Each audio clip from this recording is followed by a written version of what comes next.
नमस्कार, मी विनायक परब आणि आपण पाहताय लोकसत्ता गोष्ट मुंबईची पर्व दुसरे.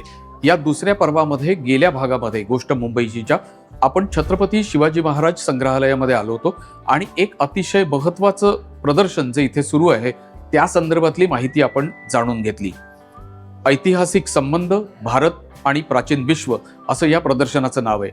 याच्या पहिल्या टप्प्यामध्ये आपण समजून घेतलं ते होतं पहिलं नागरीकरण म्हणजे हडप्पा, मोहेंजोदडो, कृषी संस्कृतीची झालेली सुरुवात, त्यामध्ये अतिरिक्त धान्य उत्पादन आणि या अतिरिक्त धान्य उत्पादनाने नागरीकरणाच्या प्रक्रियेला गती कशी दिली हे आपण समजून घेतलं. आणि त्या शेवटच्या भागामध्ये मी असं म्हटलं होतं की नागरीकरणाची ही प्रक्रिया नंतर आपल्याला व्यापारापर्यंत घेऊन जाते आणि लिपीपर्यंत घेऊन जाते.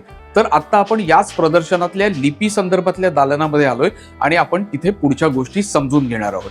नमस्कार मित्रो, तर या भागामध्ये देखील आपल्याला लिपी या संदर्भातली माहिती देण्यासाठी आपल्या सोबत आहेत डॉक्टर मृणालिनी पाठक. त्या छत्रपती शिवाजी महाराज संग्रहालयाच्या क्युरेटर आहेत. मृणालिनी मॅडम, पुन्हा एकदा आपलं स्वागत. आणि आता आपण लिपींबद्दल बोलूयात. तर आता आपण आधीच्या भागामध्ये जसं बघितलं की अतिरिक्त अन्न, त्याच्यानंतर त्या दृष्टीने झालेला व्यापार, आणि हा जो व्यापार आहे हा व्यापार होत असताना काय काय गरजेच्या गोष्टी होत्या. तर संख्या टिपणं, नोंदणी करणं हे गरजेचं होतं. तसंच कर वसुली हे सगळं गरजेचं होतं. तर या नोंदणीच्या पद्धतीमुळे एक लिपीचा उगम इथे झालेला आपल्याला दिसून येतो. आणि ती लिपी प्रत्येक संस्कृतीमध्ये वेगवेगळ्या रीतीने विकसित झाली. तर ते आम्ही मांडण्याचा प्रयत्न केलेला आहे की उदाहरणार्थ इथे आपण हडप्पाकालीन लिपी ही कशी होती आणि ती या मुद्रिकांवर आपल्याला जास्त करून दिसून येते. तसंच व्यापाराच्या दृष्टीने बघितलं तर तिथे आपल्याला एक प्रमाणित असे ही जी वजनं आहेत, तर हा एक वजनांचा संच आपल्याला इथे दिसतो. आणि ही जी हडप्पाची लिपी आहे, ह्या हडप्पा लिपी बरोबरच मेसोपोटेमियामध्ये क्युनिफॉर्म लिपी ही जी विकसित झाली, तर ती सुद्धा आपल्याला ह्या ज्या भास्के मातीच्या मुद्रिका आहेत, या मुद्रिकांमध्ये आपल्याला ती लिपी दिसून येते. तर इथे आम्ही त्या दोन्ही लिपी मांडण्याचा प्रयत्न केलेला आहे. तर जसं आपल्याला माहिती आहे की हडप्पाची जी लिपी आहे त्याचं गूढ अजून उलगडलेलं नाही. बरोबर. पण आपल्याला इथे ज्या मुद्रिका दिसतात त्याच्यामध्ये आकृत्या आहेत आणि ती लिपी आहे. तर या लिपीवर बरेच संशोधन चालू आहे, अजूनही आजही चालू आहे आणि याच्यात बरेच वादविवाद चालू आहेत. पण तरी सुद्धा ही जर लिपी उलगडली तर आपल्याला असं वाटतं की ह्याच्याबद्दल आपल्याला जास्त अजून काही समजू शकेल. पण लिपीचा उगम हा या व्यापाराशी संबंधित आहे हे मात्र निश्चित.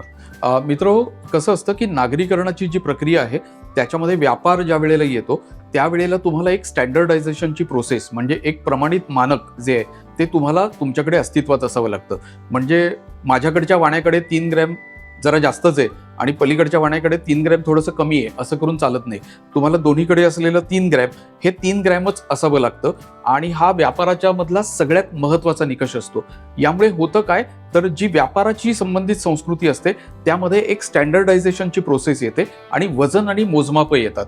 हडप्पामध्ये तेच नेमकं झालं की हडप्पा संस्कृतीमध्ये आपल्याला वजन आणि मोजमाप ही नेमकी अतिशय व्यवस्थित उत्तम पद्धतीने तयार केलेली आपल्याला पाहायला मिळतात. आणि त्यामध्ये जसं मॅडमनी आता सांगितलं आपल्याला की दुसरा एक आणखीन भाग येतो तो म्हणजे मी 2 वस्तू घेतल्या, 3 दिल्या, तर 2 दिल्याची किंवा घेतल्याची आणि 3 दिल्याची याची नोंद देखील तुम्हाला करावी लागते. त्यामुळे इथे संख्या देखील अस्तित्वात येतात. तर मला असं वाटतं की हडप्पाच्या मधला हा एक सगळ्यात मोठा आणि महत्वाचा भाग आहे. फक्त त्यातला उलगडा न झालेला भाग देखील तेवढाच महत्वाचा आहे. कारण कदाचित आता मॅडम म्हणाल्या तसं की या लिपीचा जर का उलगडा झाला तर आपल्याला अनेक शोध एकाच वेळेला त्यावेळेला लागलेले असतील. आणि सध्या जगभरातले अनेक संशोधक हे हडप्पाच्या लिपीवर म्हणजे ही चित्रलिपी आहे का की यामधल्या काही आणखीन वेगवेगळ्या गोष्टी कशा आहेत यावर जगभरातले संशोधक काम करतायत. काही गणिती देखील काम करतायत. आता कदाचित प्रश्न असा पडेल की गणित आणि भाषा याचा संबंध काय, तर गणितातले वेगवेगळे फॉर्म्युले किंवा समीकरणं आहेत ती लावून या भाषेची उकल करण्याचा प्रयत्न गणिती मंडळी करतायत. तर जगभरातले असे सर्व संशोधक आता सिंधू संस्कृतीच्या या भाषेवर किंवा या लिपीवर काम करतायत. तर आता आपण इथून पुढच्या दालनामध्ये जाणार आहोत जिथे आपल्याला व्यापारामधनं साम्राज्य निर्माण झालेली दिसतील आणि या साम्राज्यांनी काय केलं ते आता आपण जाणून घेऊया. चला तर. आताच आपण लिपीबद्दल बघितलं, बरोबर. तर ती लिपी ही वेगळ्या तऱ्हेने पण वापरली जात होती. तर आपण असं बघतोय की जेव्हा साम्राज्य जिंकली जायची तेव्हा जो राजा आहे त्या राजाला जेव्हा लोकांपर्यंत काही संदेश पोहोचवायचा असेल तर या लिपीद्वारेच तो हा संदेश पोहोचवत असे. तर हे मातीचं जे आपण इथे लिपी बघत आहोत, तर ही पर्शियन जो राजा आहे सायरस, त्या राजाने ह्याच्यावरती त्याची वचनं लिहिलेली आहेत. त्याला आपण सायरस सिलेंडर म्हणतो. त्याला आपण सायरस सिलेंडर असं म्हणतो.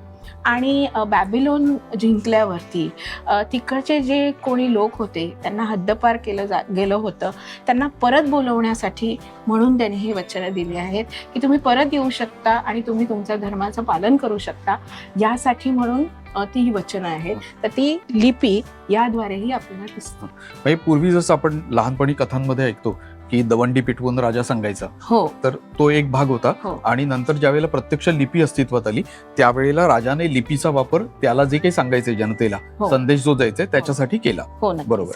आणि आता आपल्याला इकडे अजून राजाची वचनं आपण इथे बघू शकतो. तर हा अझिरू एक राजा आहे आणि तो इजिप्तच्या फॅरोसाठी म्हणून त्याने हे पत्र लिहिलं आहे. तर त्याने अशा रीतीने त्या लिपीचा वापर करून ते पत्र लिहिलं आहे. म्हणजे एक भाग आपण बघितला की राजाला जनतेला द्यायचा संदेश, हो, आणि दुसरा राजाला त्याचे अधिकारी, मग फॅरो हो, असतील किंवा फॅरो आणखीन आहे. कोणी असतील तर त्यांना द्यायचा त्याची जी संदेश. निष्ठा आहे फॅरोच्या प्रतीची ती व्यक्त करण्यासाठी म्हणून त्याने ह्याचा वापर केलेला आहे. आपण राज्यापर्यंत पोहोचलो, सम्राटांपर्यंत पोहोचलो. साहजिक आहे की तुम्ही भूमी ग्रहण केली, तुम्ही युद्ध केलं की तुम्हाला मिळतं. तर आता आपण पुढच्या भागामध्ये पुढचा जो टप्पा आहे याच्यामध्ये आपण युद्ध आणि राजा त्याच्याशी संबंधित गोष्टी समजून घेणार आहोत. नक्कीच. चला तर इथे हे जे दृश्य आपण बघत आहोत हे युद्धाचं दृश्य आहे.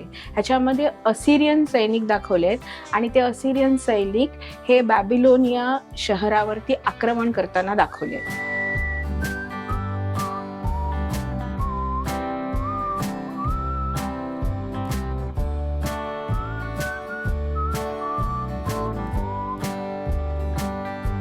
तुम्ही युद्धाच्या बद्दल बोललात. असिरियन एक पूर्ण प्लाक आपण बघितली आणि आता इथे आपण पाहतोय की कार्तिकेय आहे. तर कार्तिकेयाचा युद्धाशी काय आणि कसा संबंध? हा, तर जसं युद्धामुळे साम्राज्य घडवली गेली, तर त्या युद्धासाठी म्हणून शासक आणि जनता यांना एक युद्ध देवतेकडे मदत मागण्यासाठी एक गरज भासू लागली. आणि हा जो आहे ह्याला कार्तिकेयाला ही युद्धाची देवता आहे. तर इथे परंतु आपण जो कार्तिकेय बघत आहे तर या कार्तिकेयाला जरी चिलखतात दाखवलं नसलं तरी सुद्धा त्याच्या हातामध्ये भाला आहे. आणि हा युद्ध जेव्हा होत होती तर त्यावेळेस ह्याचं खूप पूजन झालं आहे, त्याच्यामुळेच साम्राज्य घडतात. आणि अशा रीतीने म्हणून याची पूजा आपल्याला इथे बघायला मिळते. तर तो जरी इथे दागिन्यांनी सुशोभित असला तरी सुद्धा त्याचं युद्धाशी खूप मोठा संबंध आहे. आणि मला असं वाटतं की आपल्याकडे वेगवेगळे जे ग्रंथ आहेत, मग ते अगदी काय गणेश प्रताप असतील किंवा काय, तर त्याच्यामध्ये देखील जिथे युद्धाची वर्णने येतात तिथे देखील कार्तिकेयच पुढे असताना आपल्याला दिसतो. आणि कार्तिकेयाला सुब्रमण्यम अशा वेगवेगळ्या मुरुगन, सुब्रमण्यम या सगळ्या नावांनी संबोधलं जातं आणि त्याची पूजाही केली जाते. आणि ती सर्वच्या सर्व जी त्याचा जो संबंध आहे तो युद्धाशी असलेला संबंध आहे आणि म्हणून युद्ध देवता सैनिकांचा देव आहे, तो आपल्याला इथे पाहायला मिळतो. तर आता आपण शेवटच्या अगदी महत्वाच्या लिपीतल्या महत्वाच्या टप्प्याकडे जाणार आहोत. ही गोष्ट मुंबईची आहे आणि मुंबईचा नेमका याच्याशी काय संबंध आहे ते आपण समजून घेणार आहोत. चला तर आपण या प्रदर्शनातल्या सर्वात महत्वाच्या अशा पुरावस्तू जवळ आहोत ज्याचा थेट आपल्या मुंबईशी संबंध आहे. आपल्याला माहिती आहे की मुंबईवर म्हणजे अगदी प्राचीन काळामध्ये मुंबईचा इलाका जो आहे हा देखील मौर्य साम्राज्याच्या अंतर्गत येत होता आणि सम्राट अशोकाचं साम्राज्य आणि सम्राट अशोकाची राजधानी ही मुंबईमध्ये होती. पण मुंबईमध्ये म्हणजे नेमकी कुठे, तर आज ज्याला आपण नाला सोपारा म्हणून ओळखतो ही दोन गावं आहेत, नाळा आणि सोपारा. यातलं सोपारा जे आहे याचं प्राचीन नाव आहे शूरपारक आणि शूरपारक ही सम्राट अशोकाची राजधानी होती. तर याच ठिकाणी म्हणजे नाला सोपाऱ्याला आपण हे जे माझ्या मागच्या बाजूला पाहताय हा अशोकन शिलालेखाचा एक महत्वाचा तुकडा आहे. हा नाला सोपाऱ्याला सापडला होता.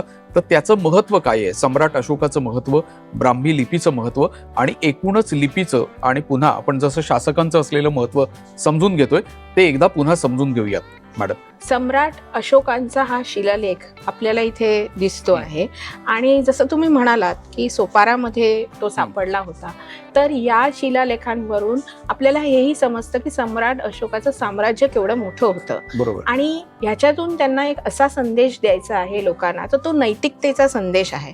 म्हणजे गुलामांना आपण चांगल्या रीतीने वागवणूक दिली पाहिजे, हिंसा टाळायला पाहिजे, गुरूंचा आदर करायला पाहिजे, अशा रीतीचा संदेश हा त्या राजाने इथे दिलेला आहे.